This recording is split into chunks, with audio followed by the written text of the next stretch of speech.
Hello and welcome everyone. Nice to see you, Lindsay and Kelli. Thanks so much for joining today. I'm Mary Lou McFarland. I'm the CEO and founder of Women in Sports Tech. And if any of you are new to WIST, we are a nonprofit that really empowers growth opportunities for women and employers alike at the intersection of sports tech and innovation. So welcome to How I Got Into Sports Tech. This is one of our WIST Presents original content series that really has served to let the world know about all the interesting careers there are in sports tech, which we define very broadly because every role in sports is powered by technology.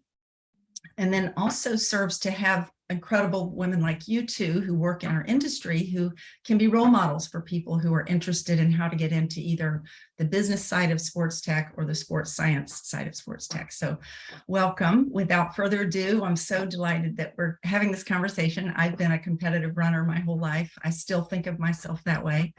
And so shout out to Emma Henses, our content and marketing manager, for handing me the baton on this one because she knows how much I love running and all of these endurance sports, and she's a runner in the making. I'm going to convert her into being an endurance athlete. I am going to keep trying. Okay, so without going any further, let me introduce you both. I want to welcome Lindsay Golich, who is with USOPC, and also Kelli Emmet, who's with SRAM, and she is both companies are supporters of WIST, so we thank you both for the support your organizations give to us. Lindsay is a sports physiologist at the USOPC who oversees the Athlete Performance Lab and the High Altitude and Environmental Training Center, HATC, at the Olympic and Paralympic Training Center in Colorado Springs.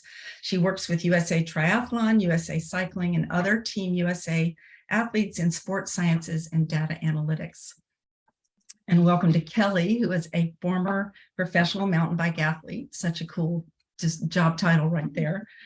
She raced XCO World Cup for 8 years and Enduro World Series for 4 years. And now she works in the SRAM sales department as an OEM account manager for Santa Cruz Bicycles and is an incredible ambassador for the sport of cycling overall. While working full-time at Juliana and SRAM, she got her MBA through the University of Colorado, which is super impressive. And she also lives in Colorado Springs. So we want to hear about what technologies that you all are now using that you wish you had back in your day. That's the way I describe it. There's so many things I wish I'd had back when I was more competitively running. So, and also how you got to your roles. So it's super impressive how you converted your passion for what you were doing into a career. So why don't we have you go first, Lindsay? We know your career also, no one has a straight journey, straight lineup of success. So how did you get where you are with USOPC? Yeah, well, thanks so much, Mary Lou and Emma, for hosting this and just being a part of this wonderful program, and just very excited to be here. For my pathway to get to where I am as a senior sport physiologist with the Olympic and Paralympic Committee, I was very fortunate. I grew up as an athlete. I grew up in the triathlon world, and I was exposed to sports science at a very young age, which is not the common, as common, I get at a very high level for a lot of young athletes. And when I was 15, I was on our US national team, and we spent a weekend in California, and we did a bout of testing, and the physiologist at that time sat down with us 2 days later and told us everything about us, and they'd never met us before, just by looking at blood work and our performances and what we did, in the lab and out on the track. And I thought that was really neat, and that's something that I really wanted to pursue. I was a good athlete, but not a great athlete. So I really fell in love with the science side of things and the coaching side of things. So I feel like I was fortunate to have that experience and know what I wanted to get to. So it might not be the same pathway as everybody, but I did go to school for exercise science undergrad, and I started going on the path of more cardiac rehab and wellness. And as I was exposed to that world, I realized it was very interesting, but I didn't want to work with that population of people. I really wanted the competitive nature of athletes and the excitement, whether it be just someone who's participating in their first 5K running race or trying to get a gold medal at the Olympics.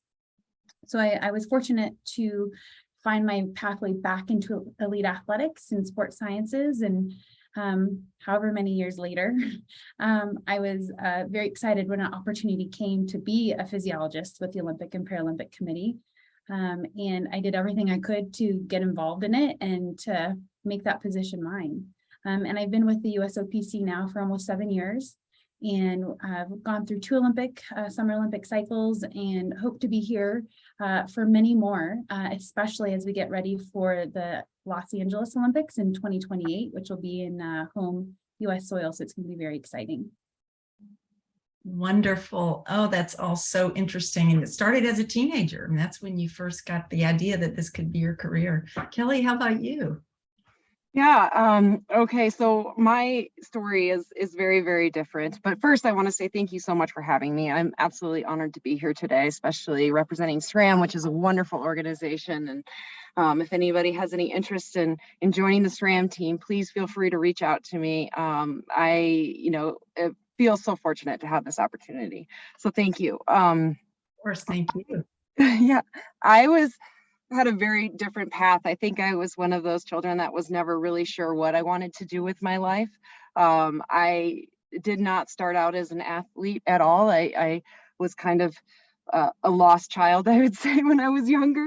I grew up on a farm, so we spent a lot of our time working on the farm, and so there were not a lot of opportunity for sports. And so it wasn't until I was in high school when I found mountain bikes, and I really started to fall in love with it. I found a community that I loved, and I just started riding with my brother and some of his friends, and really just took off with it. I was thinking at one point, like, oh, it'd be cool to be a professional athlete, but never thought I was capable of that. And so over time, I just got more involved in racing, and I started to race professionally at age 21. And I actually didn't retire until I was 40. So I had a very long career, and I changed like all sorts of disciplines of cycling. I loved every aspect of it. I ended up finishing out with like enduro, which is a downhill type style of racing. And it was a great experience, but I hit 40 and I no longer wanted to scare myself going down hills anymore. I realized that it was time to figure out what was next. And it was a little bit challenging for me because I didn't know what else I wanted to do. I was such a focused athlete. I did everything possible to perform at the highest level. And when that's all gone, you're kind of like, who am I and what is it that I enjoy doing? And so I remember I was sponsored by Juliana Bicycles at this time, and SRAM was also another sponsor that had been with me for many years. And I went to my boss at Juliana and I said, okay, I need a job. And she's like, well, what do you want to do?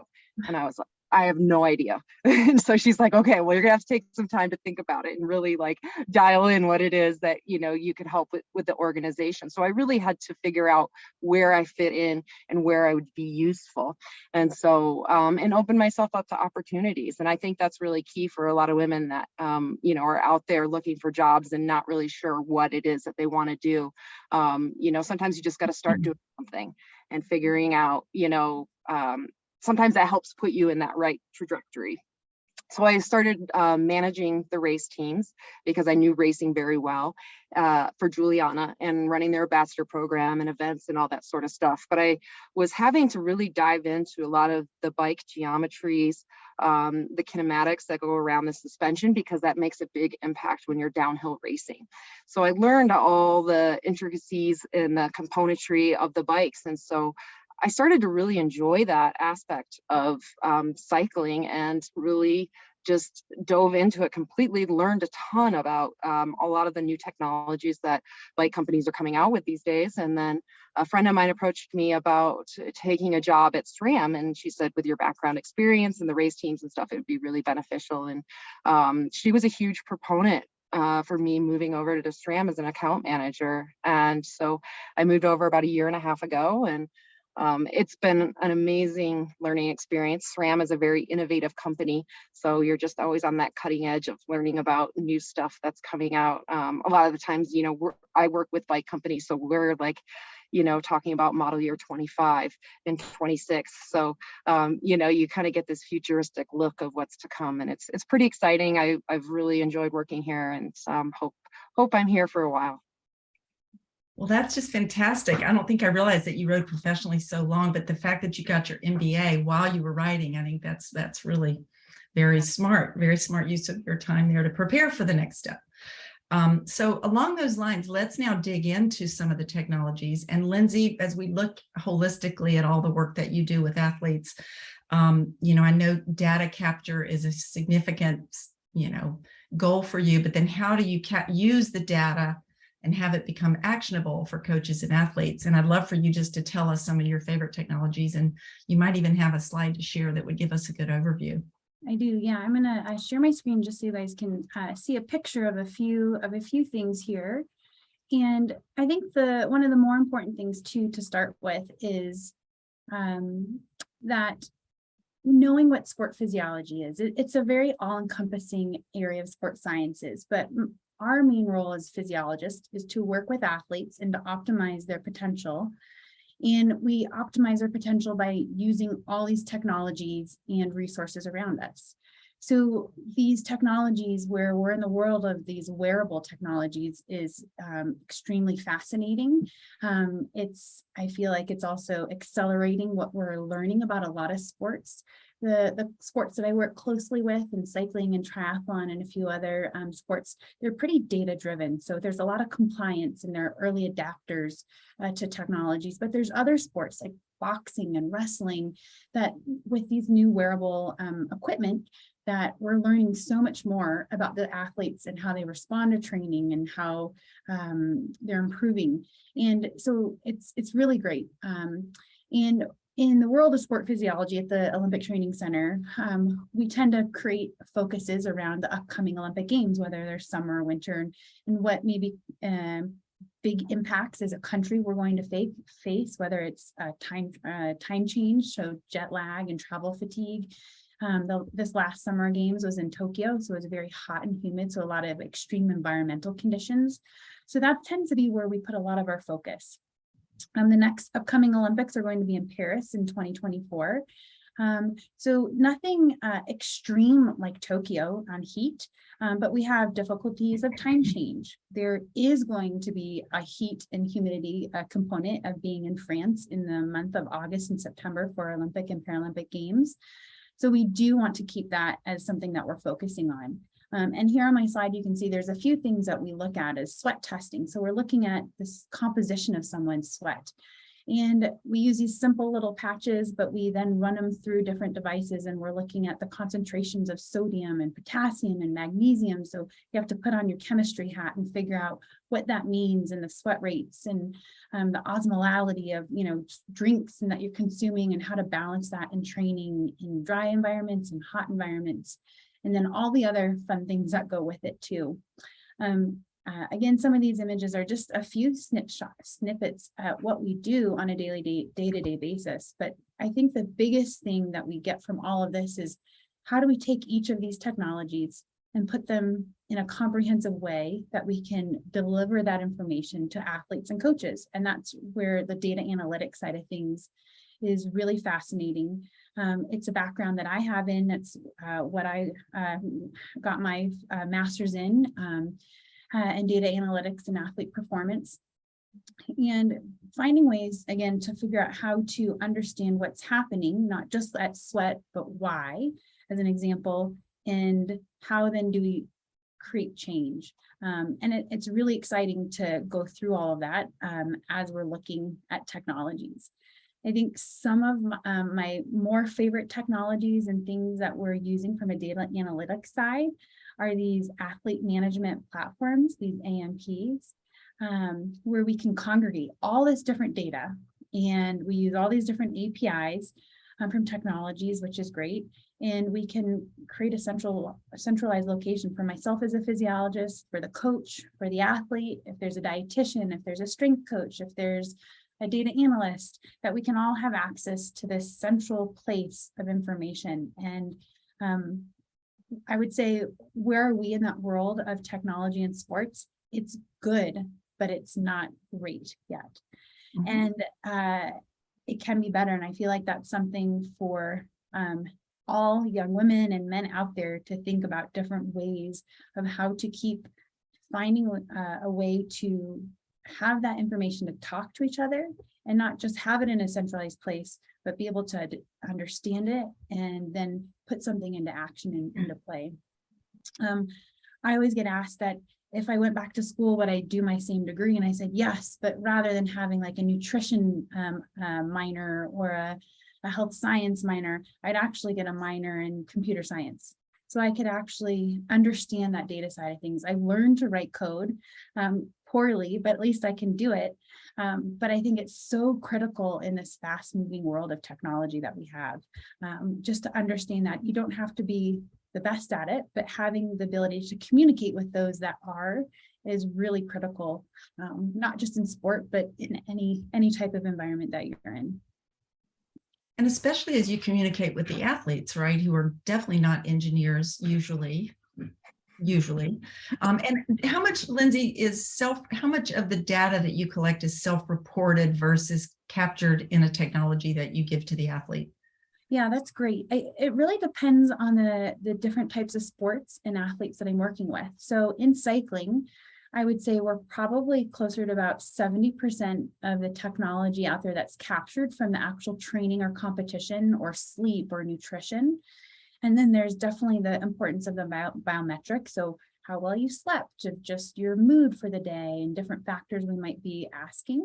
But then we can go to other sports, again, like wrestling or boxing, where the technology for tracking training is improving and it's getting better, but those programs have in the past relied more heavily on it. So they might be 70% of athlete recording and 30% technology. We're seeing a significant shift in that, but it's really dependent on the sport group.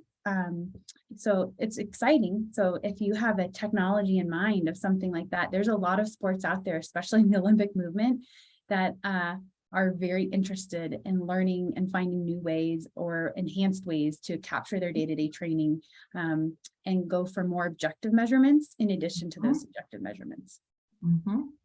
Also fascinating. So it's still a little bit of a great frontier. Like, we're making great progress, but it's not all solved for yet. So we just have to keep innovating, right? Yes. Now, and Kelli, to you, and specifically, having cycled, I'm a new-ish cyclist. I cycle so that I can run, frankly, but I've been fascinated by using power meters, like when I go to train. And there's some things SRAM is doing just hardware-wise that it'd be great for you to tell us how all that works and how is that actionable for the athlete in real time and then after the fact.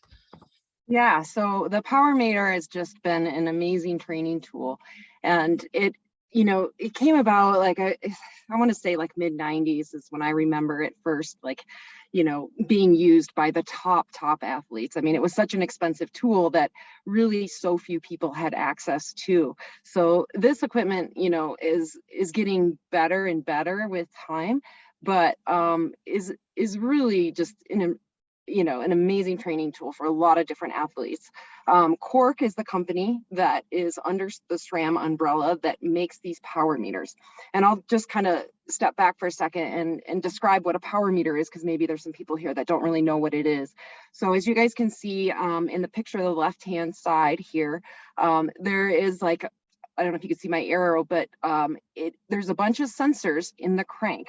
So it basically measures how much pressure an athlete is putting on the pedals while they're cycling.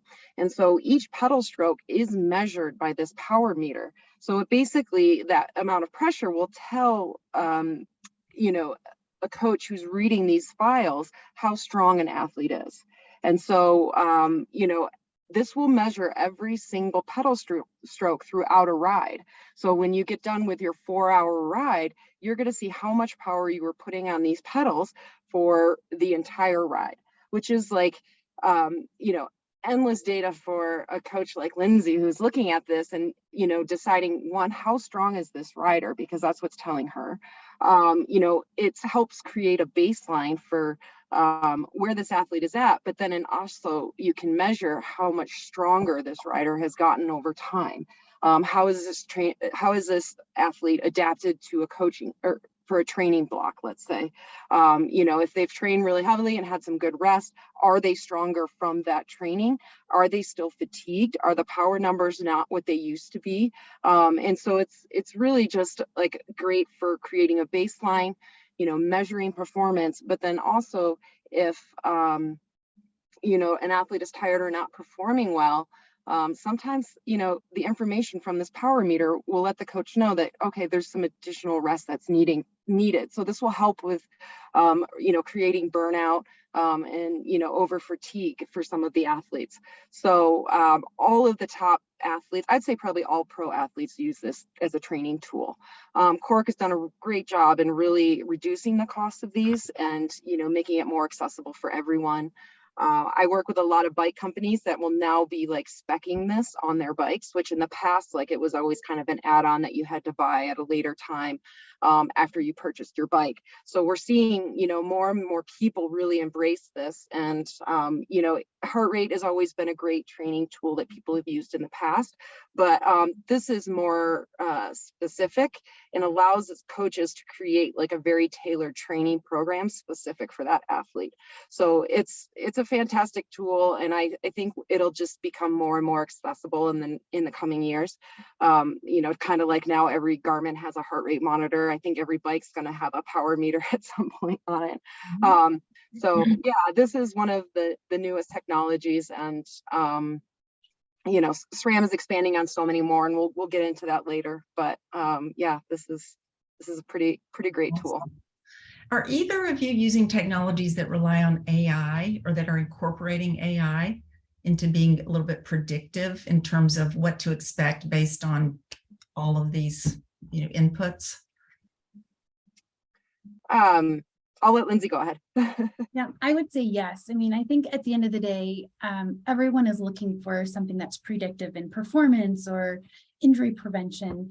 And we're not there, but we're finding better ways to do that. And I think from an athlete perspective, we want to treat each athlete as somewhat of a commodity, that we want to make sure that they're healthy and they're safe. So from an injury prevention perspective, and the more data that you can have, where I like that, the athletes and coaches may not always agree, but we can actually see things and changes.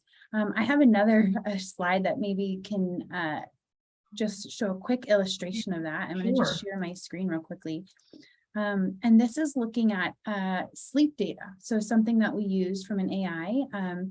And this athlete had a lot of great performances, and then going through this timeline, we saw that there's a noticeable change, and you can see that that's circled. And their sleep was changed, right? So there's an increase in REM sleep, an increase in deep sleep, a decrease in light sleep. There's all these changes that are happening, and some are good or some are bad. And in this case, we went back with the athlete, and this is something that we used as a total team. So the dietitian was involved, myself, the coach, their personal coach, the national team coach, of figuring out what was happening. And what we had found that prior to this improvement in sleep, that the athlete was under a lot of stress from their team, their professional team that they were on.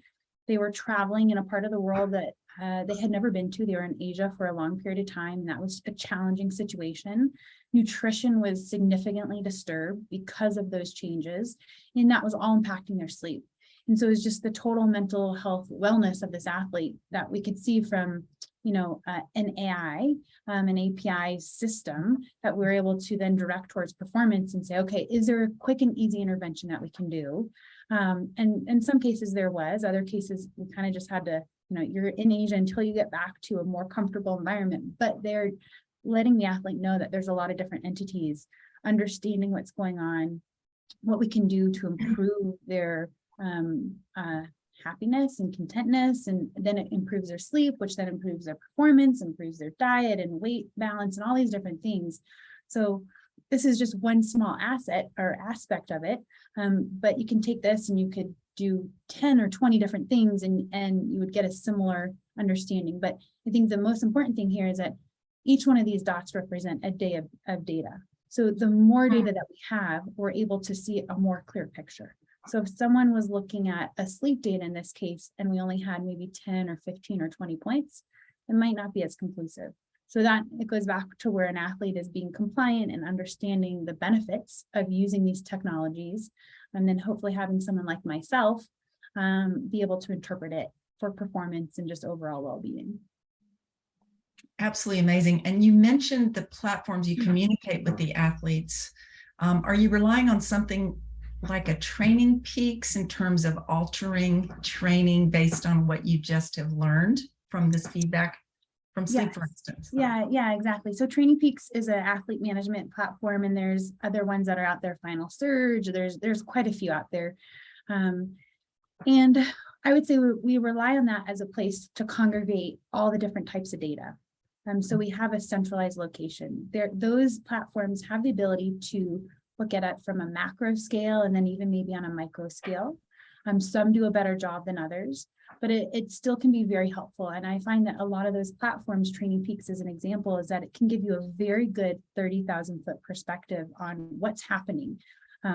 And it looks at performance training data. It also looks at biometric data and self-reporting data. So there's, if someone is really using the tool to its capacity or its functionality, you can get a really good perspective of what's happening. And then hopefully it also eases communication. So then the athlete doesn't have to have the same conversation with myself, with their dietitian, with our medical provider, that we're all, creating a more streamlined environment as well. And there's a lot out there, a lot of different platforms. And I would say, some you can sign up for free if it's something that you'd like to check out. They all typically have like a free month that you can sign up as an athlete, just so you can pull data in there if you haven't used it. Even if you're not an elite level athlete, but just looking to complete some type of fitness goal, it can be really interesting to see. And I think you learn a lot about the tools and technologies that are out there. For sure. It's just amazing how technology is actually at the center, really, of all of the competition now, the training and the competitions. And was there something, Kelli, in terms of the power meter that you wanted to kind of elaborate on? Well, yeah, we're not seeing so much AI technology specifically in the power meters, but here, I'll share my screen really quick.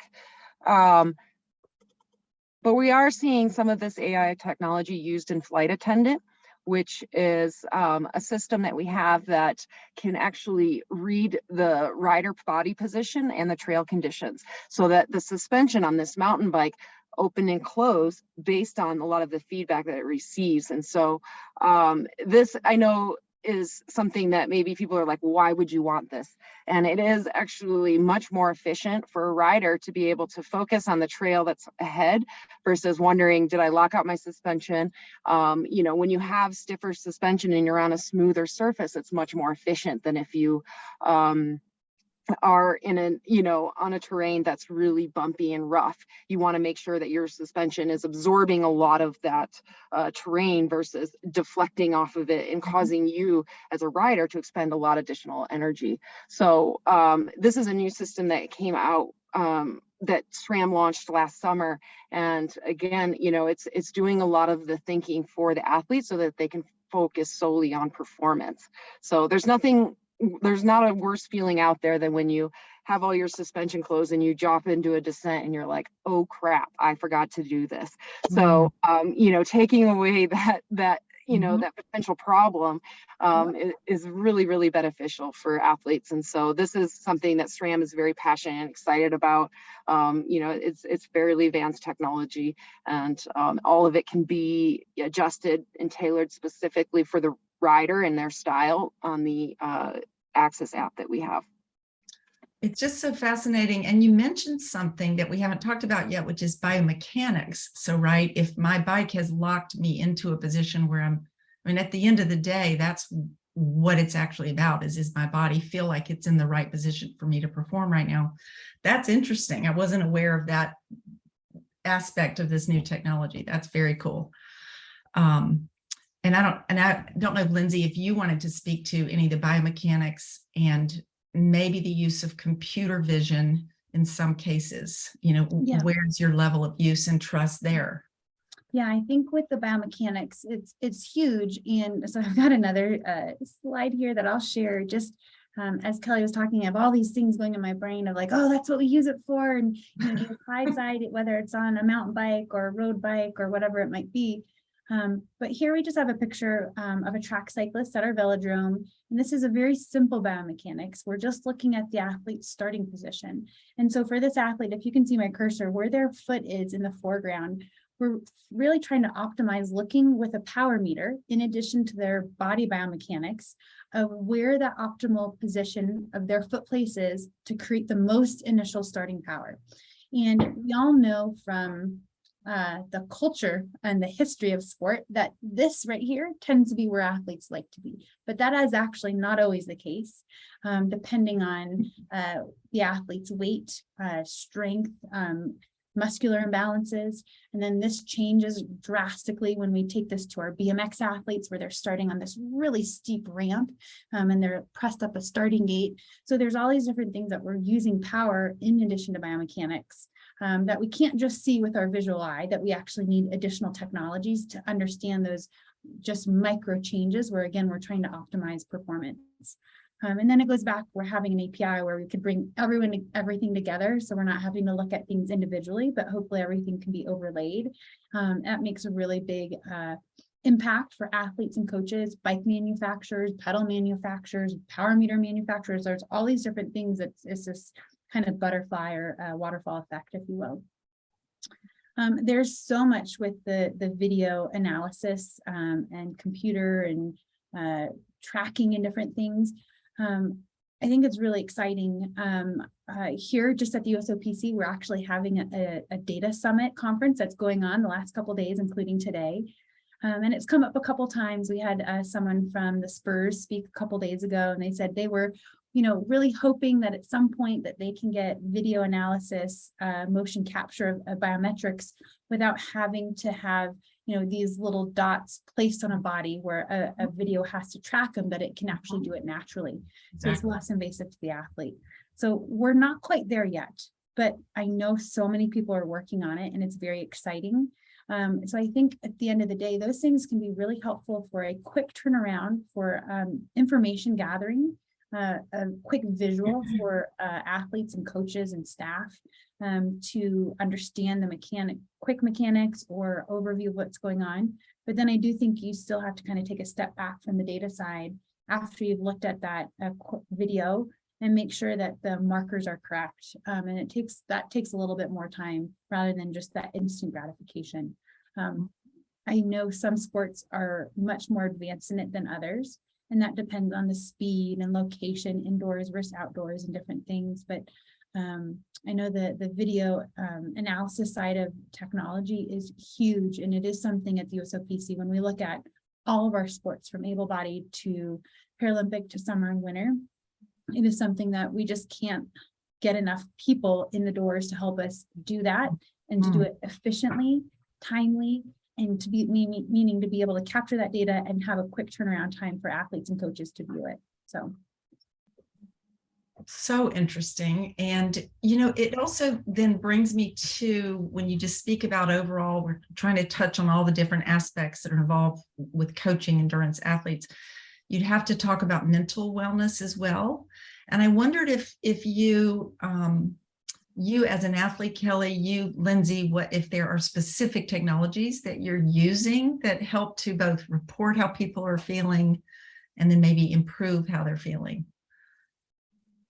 Yeah, I can jump in first. At the USOPC, mental health, we have a whole area in our performance, athlete performance that is looking at athlete mental health and mental well-being.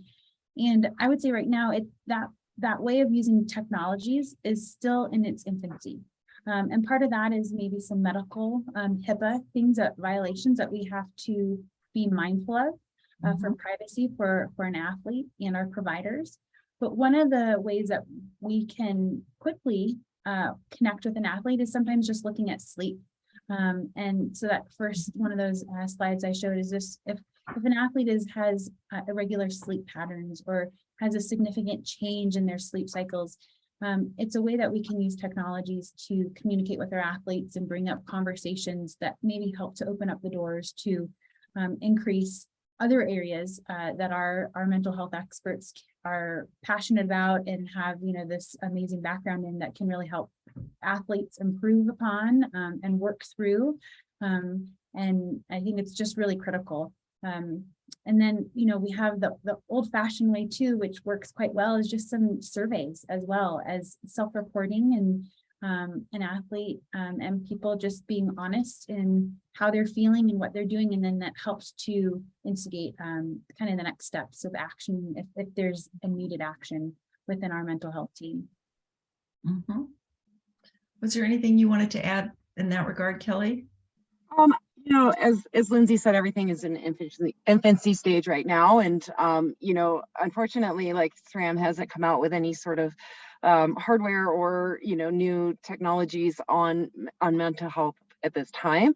But I think it's one of those things that we all want to continue to help improve, and, we will see what's to come in the future. But yeah, it's a very important issue, and something I know that SRAM's very proactive in making sure that many of the employees here are healthy and, especially doing well during COVID. So, but it's at the forefront. Well, and both of you are working in organizations where culture, is such a high priority throughout, emanates throughout every role inside the organization. And one thing I would like to shout out SRAM about, if you could just tell us a little bit more about World Bicycle Relief. It's a very cool initiative that I've just learned about that provides access to education and healthcare and economic opportunity by providing bicycles, which is just one of the most basic forms of transportation. Yeah, here, I'm going to share my screen again so that you guys can see. I think it's important you get to, see the Buffalo bike, which is pretty cool. We actually have a few in our lobby here. So we can actually pick them up and wheel them around and see how they are. But yeah, so World Bicycle Relief started back in 2005 by one of the founders, FK Day, one of the founders of SRAM, who's FK Day. And it really is a wonderful organization. It's mobilizing communities. And, you mentioned education. And one of the programs underneath WBR is called Wheels of Change, in which they really try to help women get on bikes specifically. So there's an initiative to support 70% of the women in, these developing areas with a bike, and so that they can get to school. They can take care of families. We see very high dropout rates with women attending school because they need to stay home and take care of families. So they believe that if they have these bikes, they have an opportunity to get to school more efficiently on time so that they can focus on their studies more. And so they're seeing a much lower dropout rate. So, they're seeing like 19% of the women have these bikes tend to have less of a dropout rate. So, we're seeing this progression and having more women stay in school and, gain education, which is really important to just break that cycle of poverty. And then you also mentioned healthcare workers. So again, WBR really tries to seek out healthcare workers and providing them with bikes so that they can get into communities to provide vaccinations and just consistent care in general. So, because a lot of times it's too challenging for a lot of these people that are sick to get the care that they need because it's hours to the hospital, or it's just too much, they're too weak, or they physically can't do this. So WBR has made a pretty sizable impact on a lot of these illnesses that have a major impact on these communities. And oftentimes they're not these horrific illnesses that can make a big impact because a lot of these communities just don't have that care. So this has been really influential. And then lastly, these bikes make it a lot easier for people in communities to mobilize, in the sense of like farmers, being able to transport goods to the market, and then overall like increase their value of a community, make more money, hire more people. So these bikes have made a really big impact in WBR is mainly in Africa, but they're also moving into other countries as well, and now in Colombia.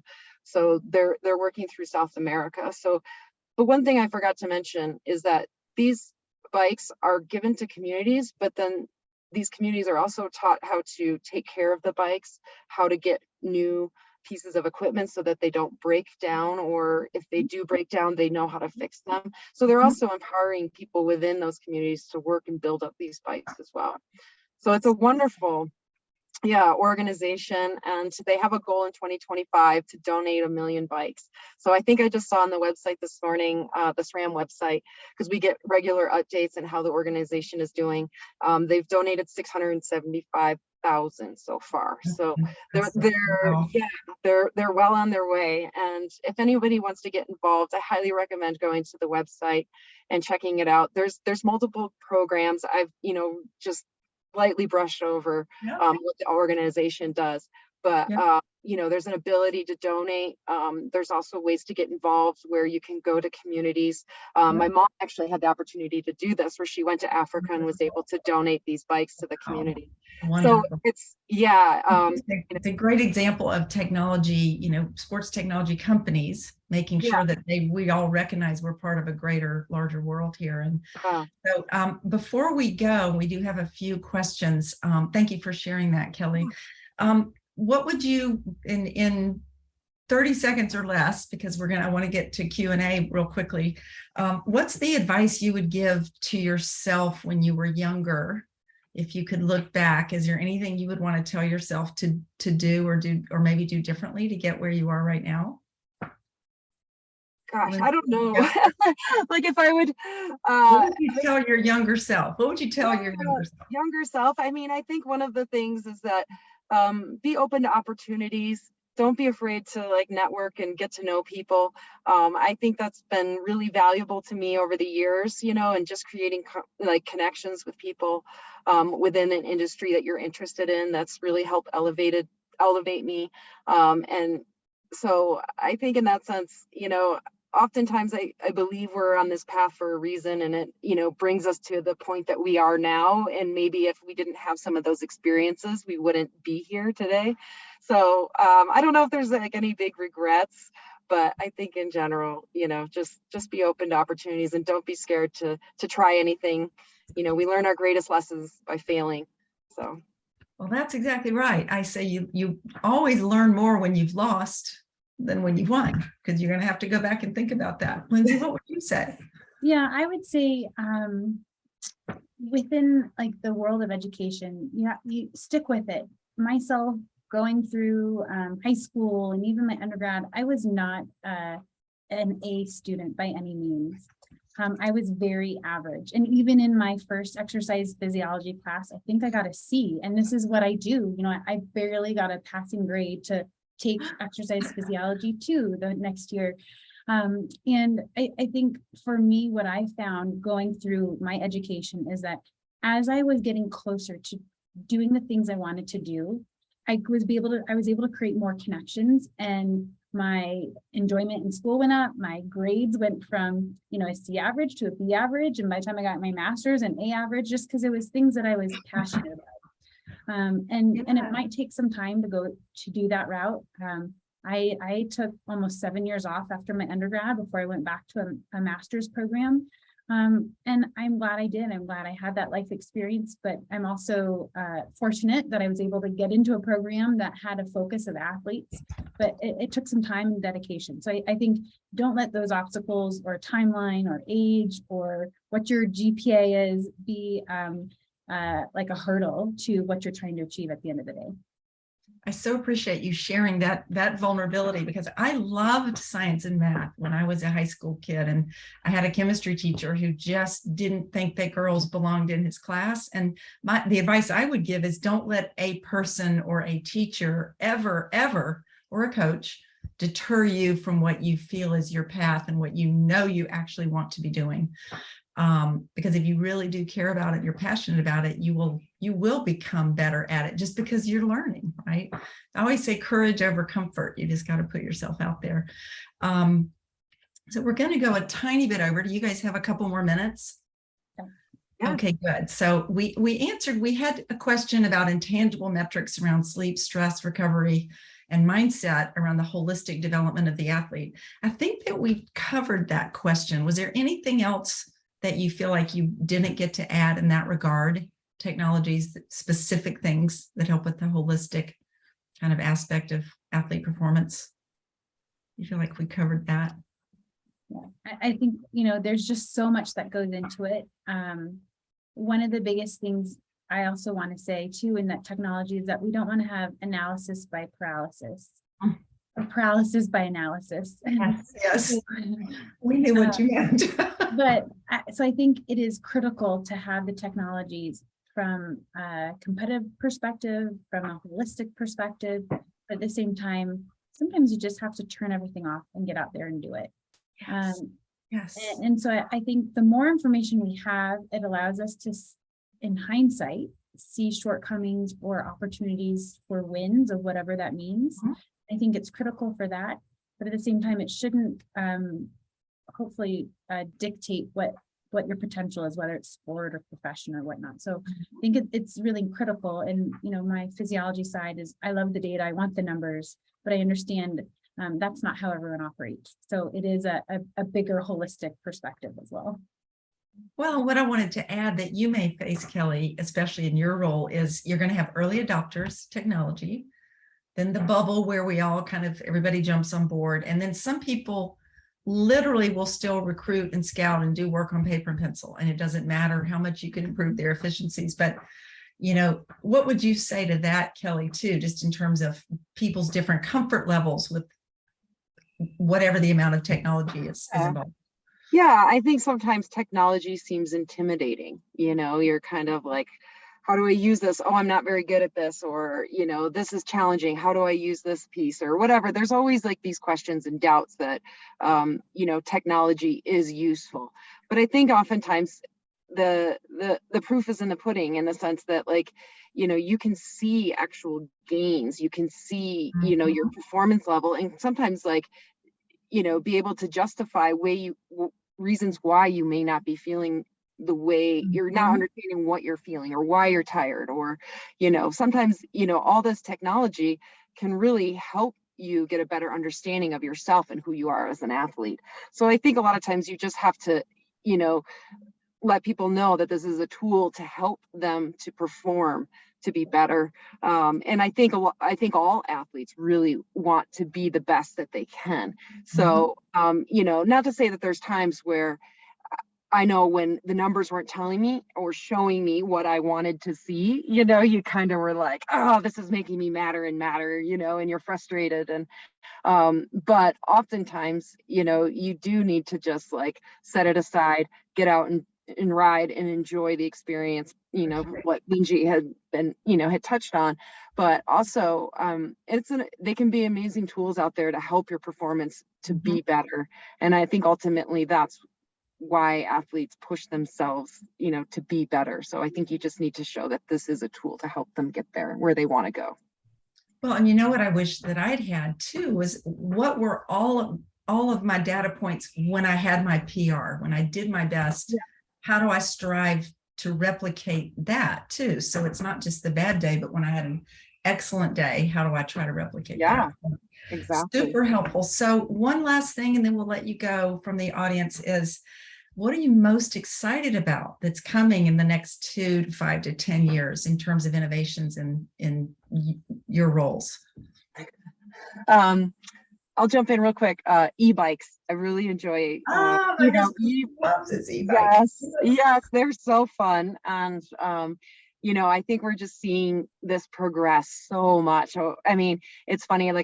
I'm friends with some of the people on the team. The e-bike team, and they are often just like, man, this technology is advancing faster than we can produce stuff right now. So I'm really excited to see that be a major mode of transportation for people, getting away from cars and using this as a way to commute to work and school and just get around town. So I'm really excited to see where this is progressing, and I think it's going to be pretty good. Very, very exciting. Lindsay, what would you say? Yeah, I think from just a physiology and applied physiology perspective is just the increased knowledge of just women's health. So at the OSOPC, we have a women's health task force that we've started.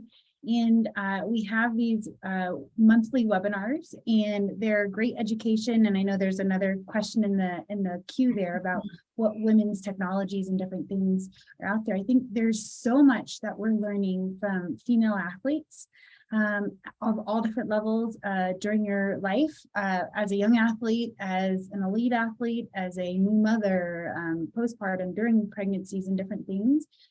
So I think that's really exciting, the information and technology and just understanding that we're learning.